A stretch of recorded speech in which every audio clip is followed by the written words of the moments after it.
John Brown's body lies a-mouldering in the grave, while weep the sons of bondage whom he ventured all to save. But though he sleeps, his life was lost while struggling for the slave. His soul is marching on. Glory, glory, hallelujah. Glory, glory, hallelujah.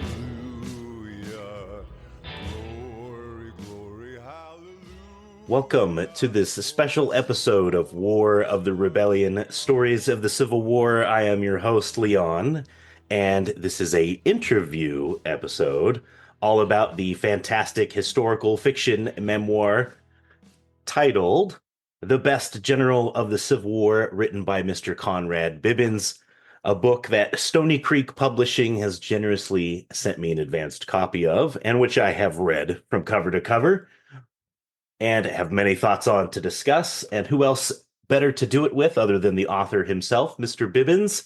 Thank you, sir, for joining us. Thank you for having me. Yeah, absolutely. It is my truly absolute pleasure to have you on. Please tell us, who you are and what you do, and maybe a little about yourself for our listeners. Okay. I'm a former journalist, mainly a copy editor and wire editor. I worked in newspapers for more than 40 years. I'm originally from St. Joseph, Missouri. I went to the University of Kansas, and I live in the Houston area right now. I worked for nearly 30 years for the Houston Chronicle newspaper. Oh, wow. That's how did you get your start into being a journalist?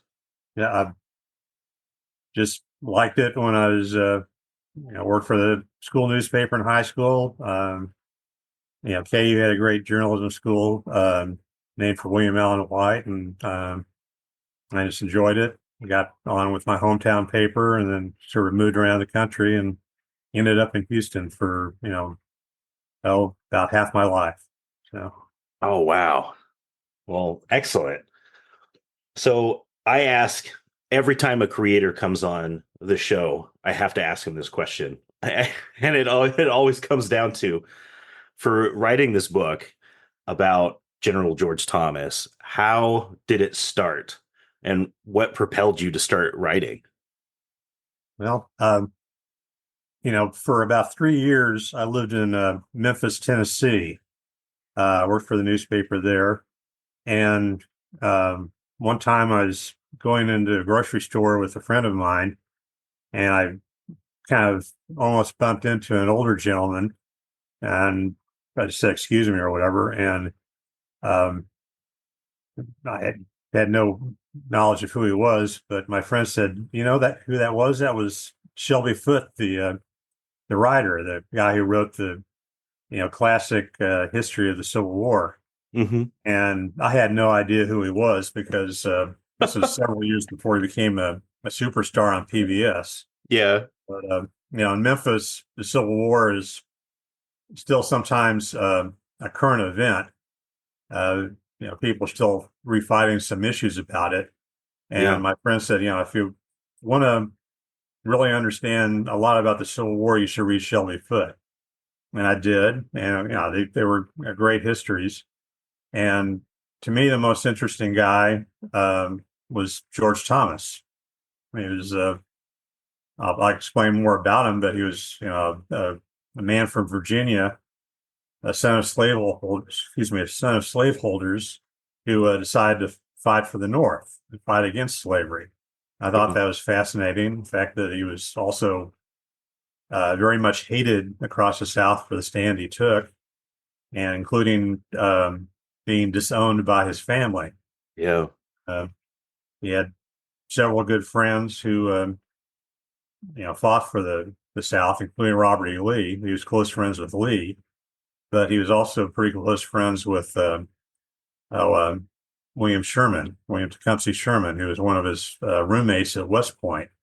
So there are a variety of reasons why he went to the North. But I just thought, okay, this is a guy who I think he's well known to Civil War buffs, but I think the general public doesn't know that much about him. And I saw that he never wrote his memoirs. In fact, he had destroyed all his private papers before he died because he didn't want, as he said, journalists, going through his private papers. So I thought, Yeah. well, okay, if that's the way Thomas is going to be, I can write him myself maybe and just see what happens. So that's kind of what led me to write about this gentleman. Oh man. And you know, I have to tell you, when they sent me the review copy, your book had me fooled all the way up to Nat Turner's Rebellion before I started searching online looking for uh, reviews. And I know it's not meant to be, but uh, the book is so well written that and as someone who reads regimental histories, it felt like I was reading something out of someone's memoir from the 19th century. I absolutely loved it. Why write a book this way? Just because it's fun, and I hope to entertain other people, and it just seemed like if I write a straight biography, I mean, there have been several really good biographies of Thomas, Hmm. including two this century. But if so, okay, that's been done. Try to write as a novel and I can maybe put myself more into Thomas's mind. And well, I try to base this all on historic fact, but sometimes I made a few things up. At least as how I imagined he was thinking, what I imagined his thought process was. But it just I could have a little more fun with it writing as a novel, and just go a few places that a regular biographer couldn't do or would or shouldn't do. And I can imagine that writing a historical memoir like this, a fictional historical memoir, can get a lot of people up in arms. Can you tell me about any obstacles you encountered when you were writing this? Well, yeah, no real obstacles yet because I mean there may be people who object to my title who want to debate that, Oh but yeah. that's kind of why I picked the title just as an attention grabber. Hmm. But no, really no obstacles. There may be some debate if a lot of people read it, but our discussion anyway. But no real obstacles. It was fun to do. The only real obstacle was finding the time to do it, and I felt like I had to travel a lot. I live in near Houston, but I needed to travel to other places in the South where he had fought, and I even got to his the home where he was born in Southern Virginia, which Oh, is still there and still a working farmhouse. So wow. I couldn't go in, but it was good to drive by it, and so that was like I say, there were no real obstacles. It was just finding the time to do it, and I did finally. Yeah. Um, well, while you were finding the time to write this, what was the most fun part of this novel to write? Oh, a couple of things. It's fun to write the dialogue that Thomas had with William Sherman, who's Sherman, of course, is famous for his pithy quotes like "War is hell" and "I'll make Georgia howl" and so forth. He's um, not very popular in the South. He was could be very cruel, but he thought he needed to be to actually win the war. And he and Thomas, though they were good friends, they were uh, had very different ideas about how to fight the war. Thomas was a little more careful, deliberate. Some people, I think, wrongly accused him of being slow, while Sherman could be rather reckless. And I just enjoyed putting together what I imagine would be their conversations about it. And um, some of it was based on fact. There were, other historians who had quotes that they had, and of course Sherman did write his memoirs, So I could use that, and I had them sort of bickering a lot, and Yeah, I like that. that was fun to do. So that was one part that was enjoyable. The other was that Thomas married a woman from upstate New York who was opposed to slavery, and there's not that much known about her other than um, she always claimed that she had no real influence on his decision to side with the North. But I think maybe there was, and I tried to uh, put it in. I wanted the book to be almost like he was narrating it to his wife, and they were having a conversation all the time that they were writing it together. And I tried to, show the affection that these two had, and kind of as a counterpoint to all the violence that was going on and all the very strident debate that was going on in the country about slavery and the war. So it's fun to write about her and to imagine what they would have been like. So. Oh, absolutely. And it was a real interesting read to see the dynamic uh, written back and forth between the two characters. I really enjoyed it. Thank you. And with having to do all of this work, and as you say, take a look at Sherman's memoir. Uh, with all of the research that you needed to do for this, how'd you even go about getting started? I mean, it's just such a huge undertaking. I can only imagine. You just I read about 40 books specifically for this project, and as I said, there were about 5 biographies of Thomas. 2 of them written this century. They're both very good, so that it gave me a good start. But when I sat down to write it, I already had the first paragraph in mind. Just that Thomas was just muttering about just not getting the proper respect from his some of his peers in the Union Army, and this is even after the war.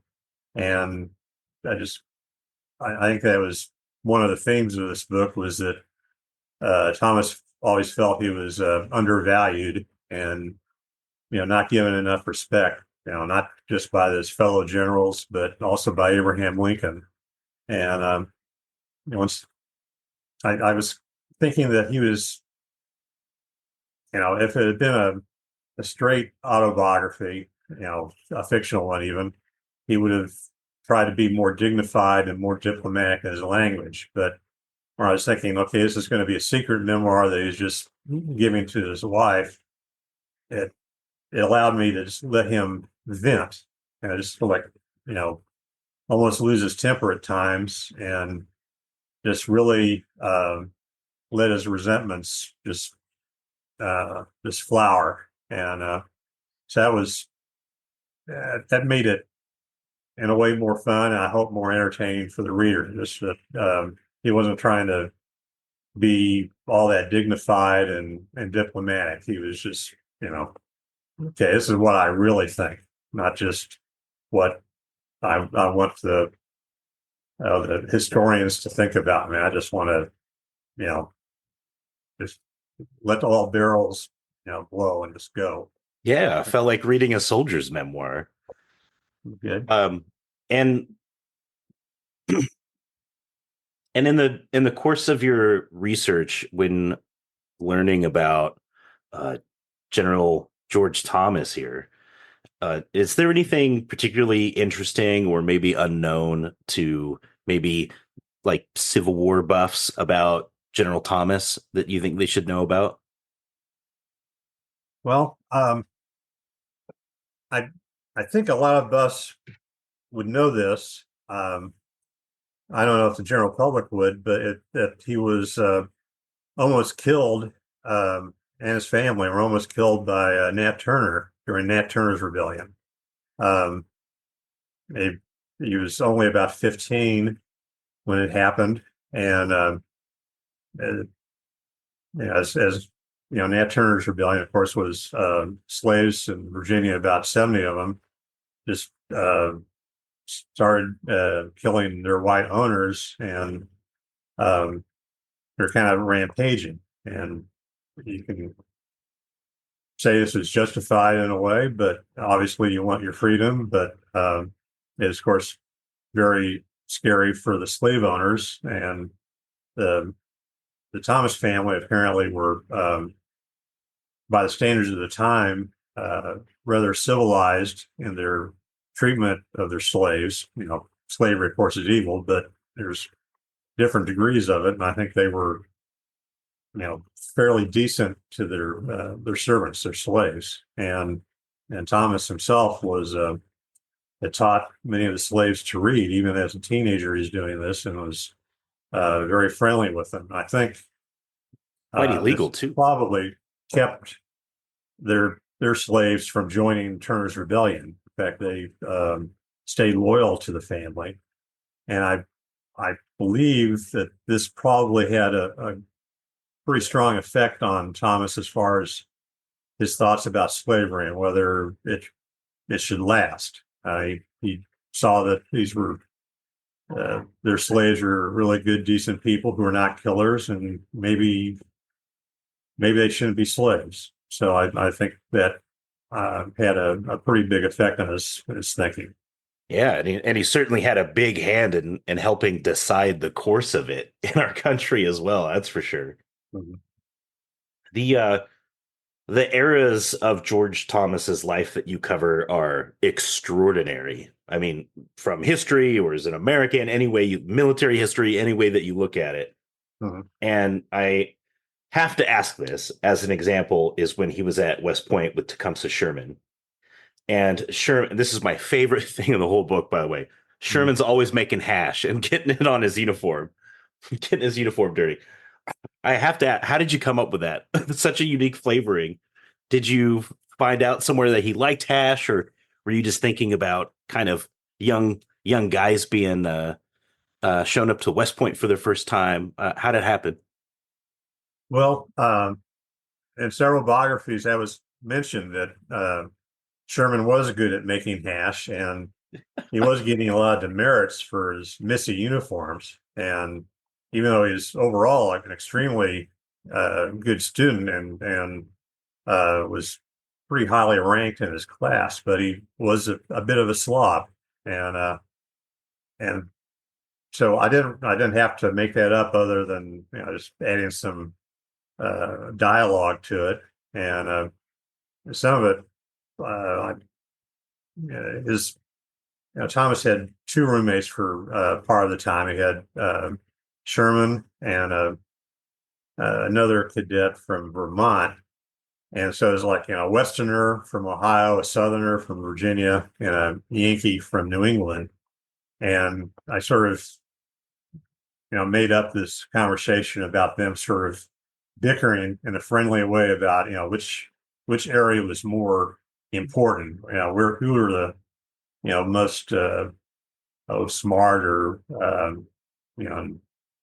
the best pioneers, and the best Americans in a way. And Yeah, that was fun to come up with, because these three guys actually became good friends, and they stayed good friends all through the war, all through their lives. oh man, just excellent. Yeah. So your version of George Thomas talks about seeing the elephant for the first time. And, this part of his life, which is this early part of his life, fighting native tribes and the war in Mexico. How did you gather specific information? An example was there really a single native warrior holding off the U.S. cavalry? Yes, there was. That was from a couple of his biographies, and it was somewhere in Texas. There were Comanche Wars, not a big party, but they were stealing horses, and the cavalry finally caught up with them, But by this time, the cavalry's horses were a little worn out, and they couldn't, finish them off. But the older Comanche, which is often Native Americans, warriors would do this. One would be older, and Native Americans didn't really believe in warriors getting old. They should, if they have to, just die young, just to protect their tribe. And this warrior just went ahead with this tradition of sacrificing himself for his younger warriors, and so he did. They asked him to surrender, and he said, "No, no, come on, Long Knives," and actually wounded Thomas with an arrow. It glanced off his chin and lodged in his chest.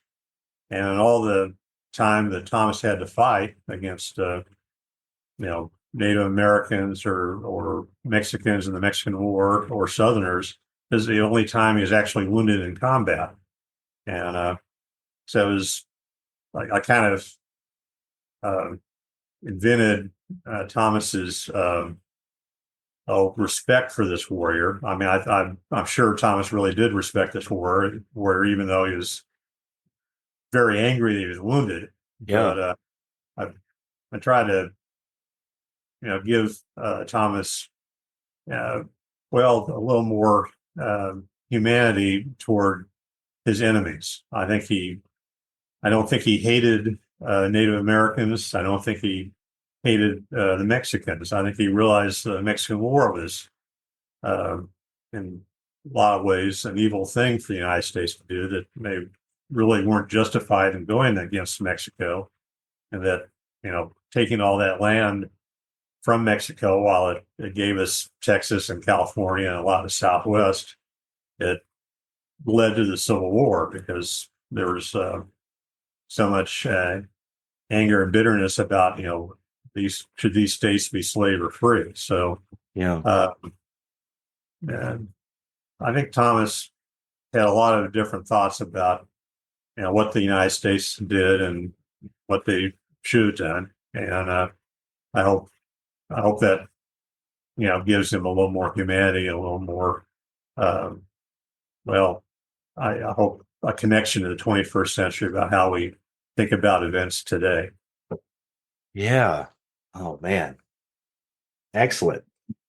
So when the American Civil War does break out and Thomas chooses to side with the Union, and I know he did destroy a lot of his records, but was there anything that you found in your research for this that showed why he stayed loyal? Was it like communications or friends' stories, written articles, or something like that? Mm-hmm. There were, as I said, some biographies had some of his thinking, some of the quotes he had. He spoke with Sherman, and as the war is beginning, and he, was very adamant that he's going to be loyal to the Union. There's one fellow officer quoted Thomas as saying, "Well, what are you going to do if Virginia joins the Confederacy?" And Thomas said, "Well, I will whip her back until she comes back to the Union."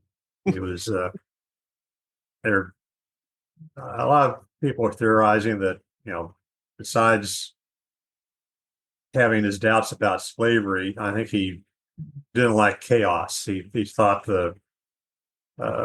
this would just be a terrible thing, that not just the war itself, but that if the country divided, it would always be agitated, that even if the one war ended, there might be chances for another war later on. So I think he liked things stable, and I think that was part of his reason for going with the North. And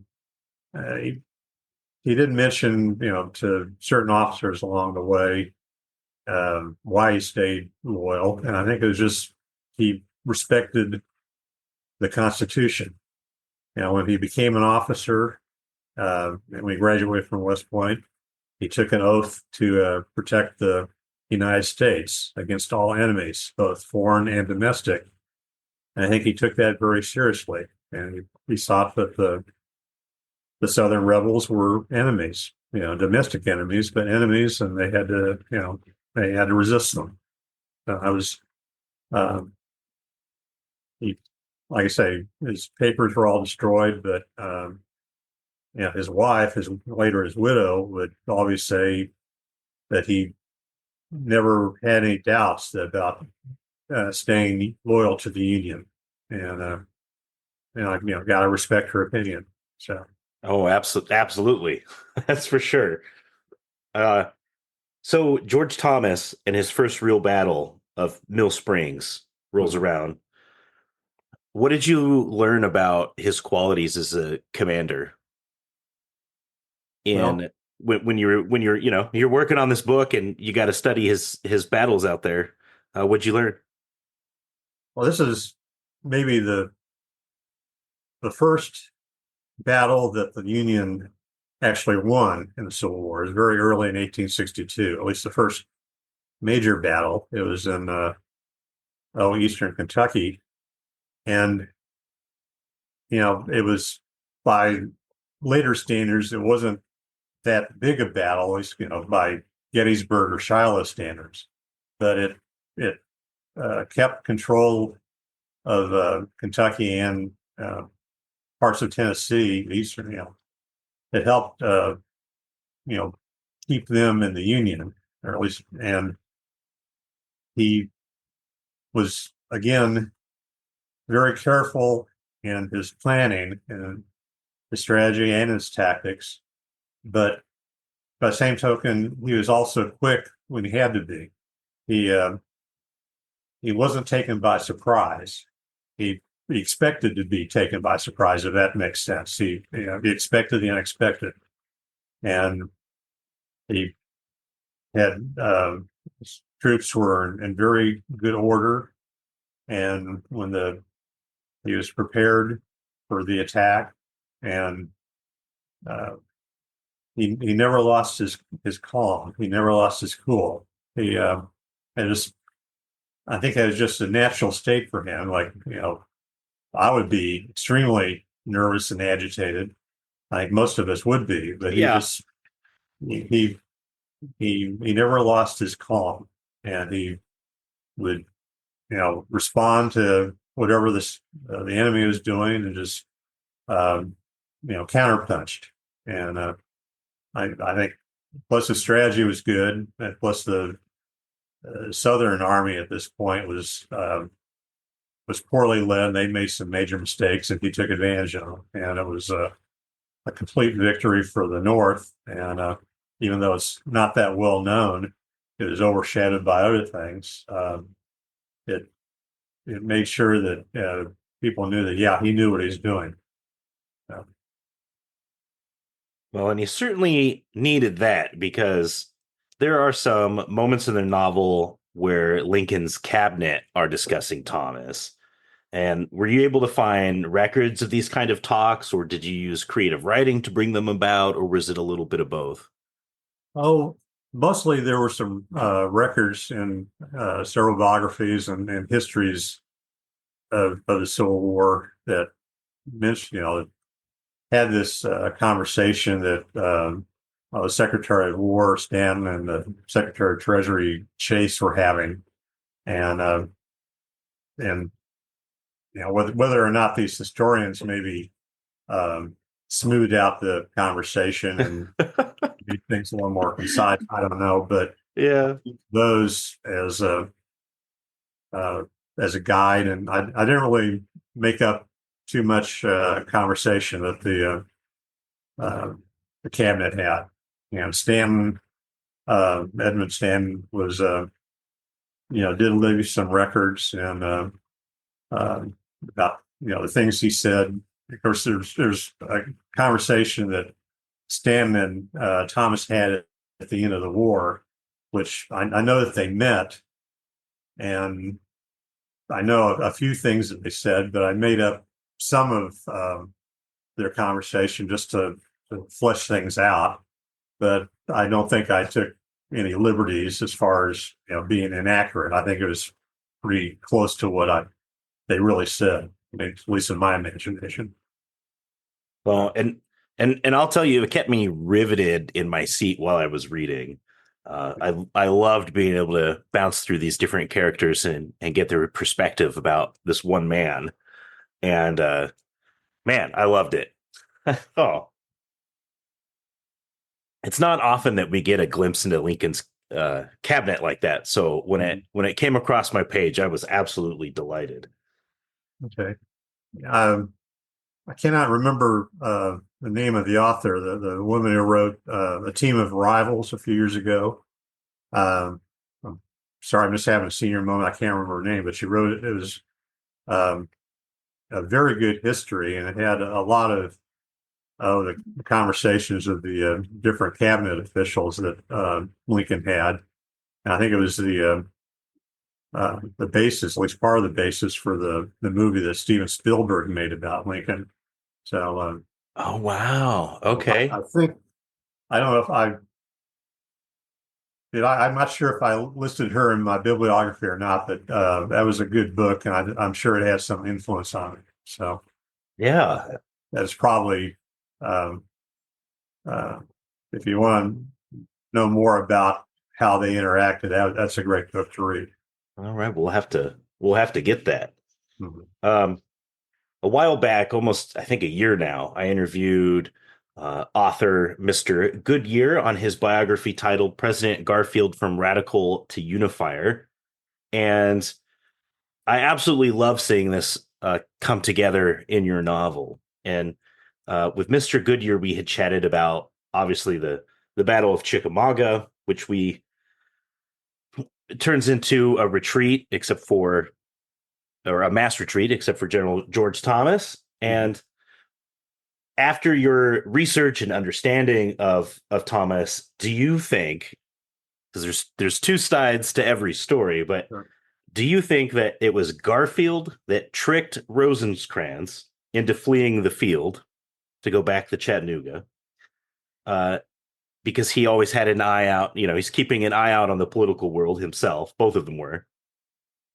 And instead, we get Garfield's ride to Thomas to let him know that the rest of the army is melting away. Uh, how do you think it happened? Do you know? Were you able to find some answers digging around out there? No, I've been meaning to read that book about Garfield. It looks very good, and this will make me even more want to read this book. Um, I think, as you say, Garfield was a politician as much as he was a soldier at this time, Mm-hmm. and Rosecrans was as well. I don't know. I would think. Well, for everything I've read, Rosecrans was just taken so completely by surprise at what happened that others say, I think Charles Dana, who's an official who's on the scene here, said, Rosecrans was just stunned by it and just lost almost his capacity to think in some ways, that according to Dana and I guess Garfield and some other people. Now, is that completely true? I don't know, but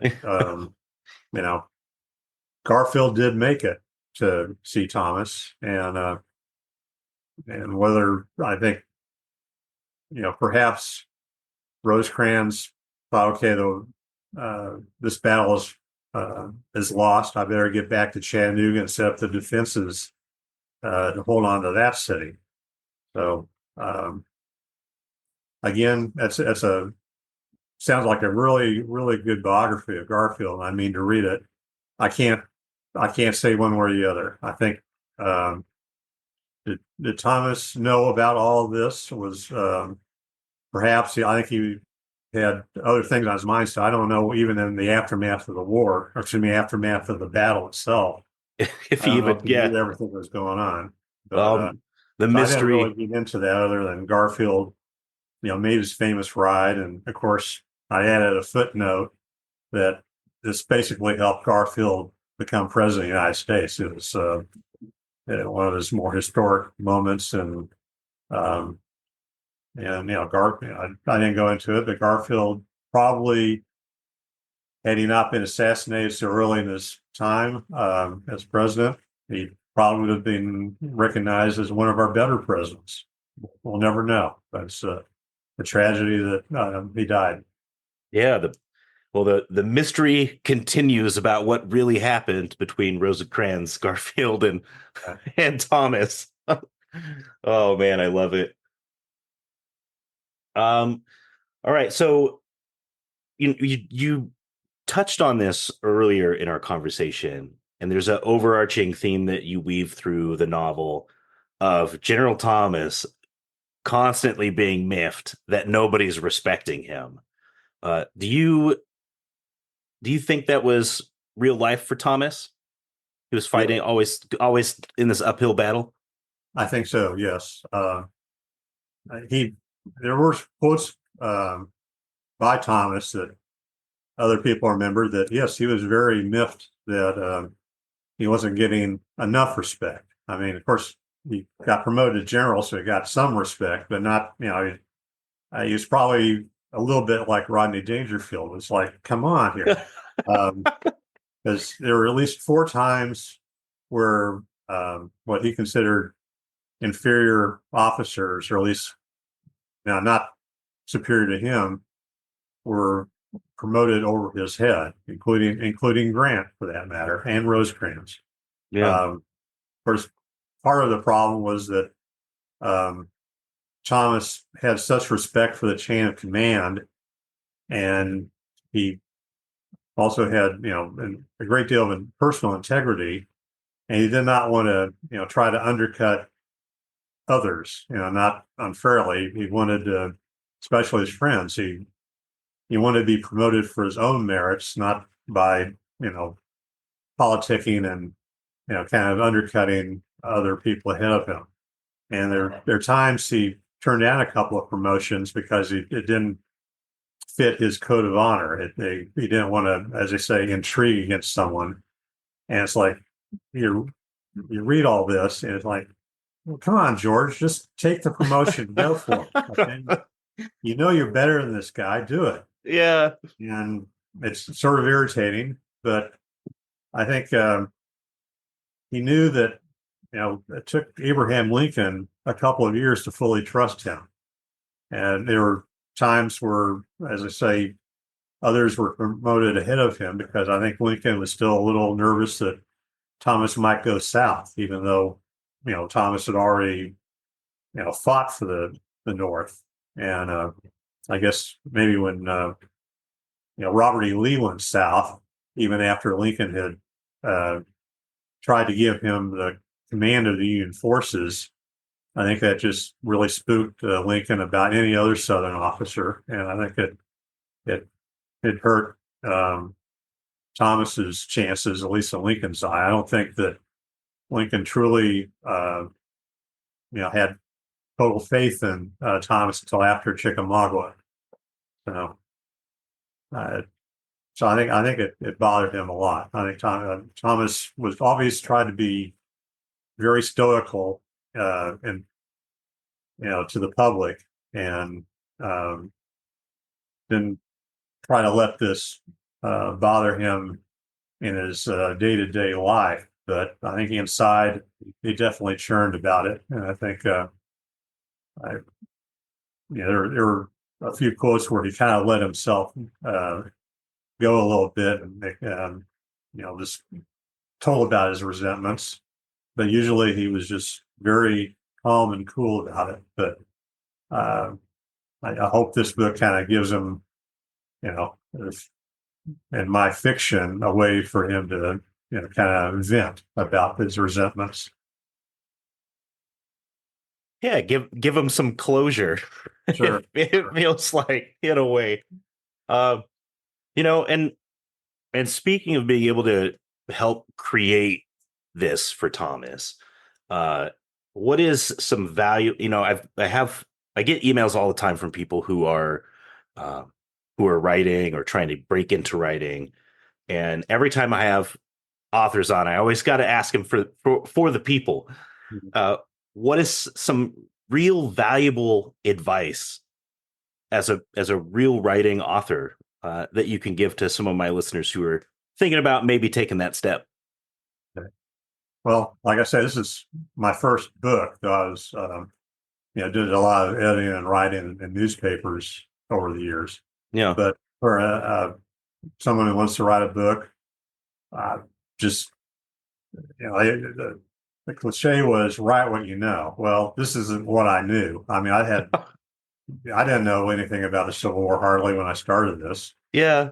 It interests me. Just write what interests you and write what entertains you. I mean, I was having fun writing this book mostly. I mean, well, at least doing the research and you know, some writing. It's like, okay, I got to get through this part before I can get to the better part. But it's, even the parts where I felt I had to do a lot of exposition, it's like, okay, this is still fun. This interests me, and I want to explain things, and I'm so glad I know this now, and I want other people to know this. And um, just if the subject grabs you, go for it and have fun with it, and don't expect to uh, get a whole lot of financial success or something. You're not, don't even go that way. Just say, okay, I want to write this because it's fun to write it. And this is the book I want to read. And if the book isn't there for me to read, I'll write it myself. So that's my attitude toward it. Well said. Thank you. And so I really enjoyed your book. It is supplanted Jubilee as my favorite historical fiction novel Wow, great. that I have ever read. And there's going to be some people that are going to be upset with me saying that, but it's true. It was just such a pleasant surprise to encounter, and definitely felt like a present right before Christmas. So, when will this novel be available for purchase? It's available now. I don't know that it's any bookstores, but I know it's available on Amazon and on the the Barnes and Noble website. So you can um, get the book those ways. It's from Stony Creek Publisher, which is a company out of Texas, and it has a connection with Texas A&M University, who kind of help out with the printing of it and so forth. So our publisher's name is Lawrence Duffy, who I used to work with at the Houston Chronicle, and great guy. So yeah, if you want it, check out Amazon or Barnes and Noble. And thank you very much for buying it. If you do, I appreciate it. Oh, absolutely. I know it's definitely going on my shelf. And when I uh, when I need to hand out some presents, this is going to be one of them. Oh, great. Thank you. So, Mr. Bibbins, thank you so much for joining us on this incredible episode of War of the Rebellion. Thank you taking the time to write this wonderful novel. I believe 100% that this book gets the War of the Rebellion seal of approval for my listeners and viewers. And I think that they will enjoy your work as much as I did. It was a real ride. And I want to leave you with the last word. Is there anything that you would like your audience to know? Should they stay tuned for upcoming work? Are there ideas floating in your head? Or is there something you would like them to look at? Uh, or maybe you just want to tell people to buy your book. The floor is yours. Well, thank you. Yeah. You want to buy my book, or thank you so much, or loan it out to friends? That's great. I want to have as many readers as I can. Um, I I'm not sure exactly what I'm going to do next. This took a lot out of me, but it was fun to Watch. do. Yeah. And just want to thank you, Leon, for having me on, and wish everybody a Merry Christmas. Couldn't have said it better myself. And with that, Mush Eaters, our interview is coming to a close. Thank you so much, Mr. Bivens, for coming on War of the Rebellion. Folks, you can purchase The Best General of the Civil War right now on Amazon or Barnes & Noble. And we'll make a fantastic addition to any Civil War Buffs library. Or if you're just interested in getting to the historical fiction novel, this is a great starting point to get into it. So go out and get this book. You won't regret it. And we will see you in the next episode. Bye-bye.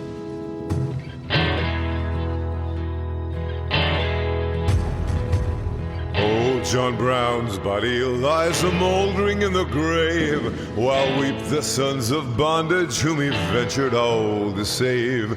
But though he sleeps, his life was lost while struggling for the slave. His soul is marching on. Glory, glory, hallelujah. Glory, glory, hallelujah. Hallelujah, for his soul is marching